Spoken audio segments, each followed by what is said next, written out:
வணக்கம் சிறுவல் வணக்கம். கணக்க பேர் கேள்வி கேட்டிருந்தீங்க, அண்ணா நீங்கள் சுவிஸுக்கு எப்போ வந்தீங்கன்னு. நான் சுவிஸுக்கு வந்து 2009ஆம் ஆண்டு. 2009 வாரத்துக்கு முன்னமே வெளிநாடுன்ற பேரில் எல்லா நாட்டுக்கும் போனது. Malaysia, Singapore, Thailand, Greece, Syria, துருக்கியா ரெண்டு எல்லா நாட்டுக்கும் போய் எல்லா நாட்டிலையும் ஜெயில் வாழ்க்கை வாழ்ந்தது மட்டும்தான் மிச்சம். அதுக்கு பிறகு தான் என் சித்தப்பா சுவிஸில் இருக்கிறார். என் கஷ்டத்தை பார்த்துட்டு, தம்பி நான் கூப்பிட்டு வரேன்னு யோசிக்காதேன்னு சொன்னார். வெளிநாடு வாழ்க்கை வெறுத்து போச்சு. வெளிநாடு வேண்டாம்ன்ற ஒரு நிலையில் இருக்கிறான். கடவுள் மாதிரி வந்தவர். சித்தப்பாவும் சொல்லி நம்ம வந்து நீ யோசிக்காத, நாங்கள் பார்த்துக்கொள்கிறோம்னு சொல்லி பார்த்துட்டு தான் இந்த நாட்டுக்கு கூப்பிட்டவே. எல்லோரும் வெளிநாடு வாரத்துக்கு முன்னே அவை கூப்பிட்ற காசையும் எப்போ தருவேன் என்ன மாதிரியெல்லாம் கேட்பினோம். என்னிட்ட ஒரு கேள்வியும் இல்லை. கூப்பிட்டு விட்டினோம். காசை பற்றி எதுவுமே கதைக்கல. செய்த உதவி பெரிய உதவி. இன்றைக்கு நான் இந்த இடத்துல இருக்கிறதுக்கும் காரணம் அவை தான். ஆனால் கூப்பிட்டுட்டு ஒரு நாள் பார்த்து அந்த காசு கேட்டதும் இல்லை. ஆனால் நான் தந்த மாதிரி நேர்மையாக கொண்டே கொடுத்துட்டேன். ஆனால் அம்மா அப்பாவுக்கு ஒரு படி மேலே நெஞ்சில் இருக்கிற ஒரு கடவுள்னு சொல்லணும். அப்படி ஒரு ஜீவன் தானவே. ஆனால் கூப்பிட்டு விட்டவையோ இல்லை ஊர் ஃபுல்லாக எல்லோரும் கூப்பிட்டு விட்டு ஊர் ஃபுல்லாக சொல்லி காட்டி கொண்டு தெரியணும். அப்படி சொன்னதும் இல்லை, ஒன்றுமே இல்லை. அதான் சொல்கிறேன், சில பேரை வந்து வெளிநாடுன்ற பேரில் கூப்பிட்டு விட்டுட்டு போட்டு அவனை காசத்தா காசத்தா காசத்தா காசத்தான்னு சொல்லி எவ்வளோ பேர் கஷ்டப்படுத்துகிற பார்த்துருப்போம். ஆனால் எனக்கு கிடைச்ச ஒரு பொக்கிஷம் எப்படி சொல்கிறேன்னு தெரியாது. எப்போவுமே செய் நன்றி மறக்கக்கூடாது. நான் யார் என்ன உதவி செய்தாலும் செய் நன்றி மறக்கவே மாட்டேன். அதே மாதிரி தான் இப்போ கணக்க பேர் கேள்வி கேட்டீங்க, எதுவும் சொல்லியிருக்க மாட்டேன்.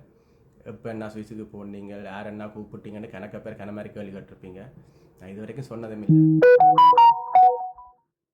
ஒன்றதுலேயும் வந்து இதை பற்றி கதைச்சதும் இல்லை. இன்றைக்கு சொல்லணும்னு தோணுச்சுது. ஏன்னா நேற்று மாதிரி 2 பேர் வந்து கமெண்ட்ஸ் போட்டிருந்தீங்க, நீ எப்போ வெளிநாடு போன, நீ என்ன செஞ்ச, நீ என்ன சும்மா நக்கலாக போட்டிருந்தாவே. ஸோ அதுக்கு தான் இந்த பாதை. அதான் சொல்கிறேனே, எவ்வளோ கஷ்டம் இருந்தாலும் கடவுள் ஒரு ஆளை வந்து எங்கேயோடதில் வந்து எங்களுக்கு அதான் சொல்கிறேனே காட்டுவார். அதுதான் என் சித்தப்பா சித்தி 2 பேருமே. ஏன்னா சித்தப்பா வந்து அப்பான்ற உறவு, சித்தி வந்து எங்களுக்கு வந்த உறவு. அது வந்து உங்களுக்கு தெரியும், அந்த வந்த உறவு கொண்டு உதவி செய்கிறன்றா ரொம்ப கஷ்டம். அதே மாதிரி தான் என் சித்தி வந்து சித்தப்பா கடவுள் என்ன சொன்னால், சித்தி என்ன சித்தப்பா கோயில் மாதிரி இருந்தால் சித்தி கடவுள் மாதிரி இருப்பாள். ஸோ அதில் வந்து எந்த மாற்று கருத்துமே இல்லை. ஆனால் இது வரைக்கும் நானும் அவளோட பெருசாக பழகினதும் இல்லை, பெருசாக வைக்க நன்றி சொன்னதுமே இல்லை இது வரைக்கும். ஆனால் அவையுமே கேட்டதும் இல்லை, அவை அதை எதிர்பார்க்குற ஆக்களும் இல்லை. அவை என்ன மட்டும் இல்லை, அவை என்ன மாதிரி கணவரை கூப்பிட்டு விட்டவே. எங்களோட குடும்பத்தில் கணவரை கூப்பிட்டு விட்டவே, கணவருக்கு உதவி செஞ்சவே. ஆனால் அவைக்கேண்ட ஒரு தடவை உதவி செய்ததுன்னு தெரியலை, என்னையும் சேர்த்து தான் சொல்கிறேன். ஸோ எப்போவுமே அதான் சொல்கிறேன், யார் என்ன உதவி செஞ்சாலும் நான் எப்போவுமே மறக்க மாட்டேன். வாழ்க்கையில் சொல்லியும் காட்ட மாட்டேன். ஆனால் மனசில் வச்சுருப்பேன். அவ்வளோ வந்து வேறு ஒன்றும் இல்லை. ஆனால் ஒரு காலத்தில் நானும் ஒரு ஒன்றுக்குமே வழி இல்லாமல் தகுந்தேன். இன்றைக்கு என்னை கூப்பிட்டு விட்ட வழியாக தான் சுவிஸில் 4 பேர், ஒரு சமையல்காரன், என் குடும்பத்தை, என் அப்பா அம்மா, என் சகோதரங்கள் எல்லாத்தையும் என்னால் சந்தோஷமாக ஹாப்பியாக பார்க்க முடியுது. ஸோ நன்றி, பாய். கேட்ட கேள்விக்கு பார்த்து சொல்லிட்டேன். சரிப்பில் இருந்தால் மன்னிச்சு கொள்ளுங்கள். ஏன்னா கணக்க பேர் வந்து விளையாட்டுக்கு வந்த காசு கொடுக்குறதுக்கு வந்து கூப்பிட்டு விட்டுட்டு அவங்க காசு அண்ணன் தம்பின்னு சொல்லி அவை கொடுக்குறதுக்கு எவ்வளோ கஷ்டப்பட்டுருப்பீங்க, எவ்வளோ கஷ்டப்பட்டு உங்கள்கிட்ட வாங்கியிருப்பீங்க. நான் எனக்கு அப்படி ஒரு கஷ்டம் வரையில. ஆனால் வந்த காசு கொடுக்கணும்னு சொல்லி நான் ஸ்டாப்பாக ஓடி உழைச்சேன்.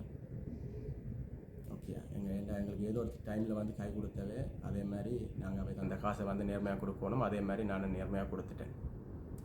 ஓகே, நன்றி, வணக்கம்.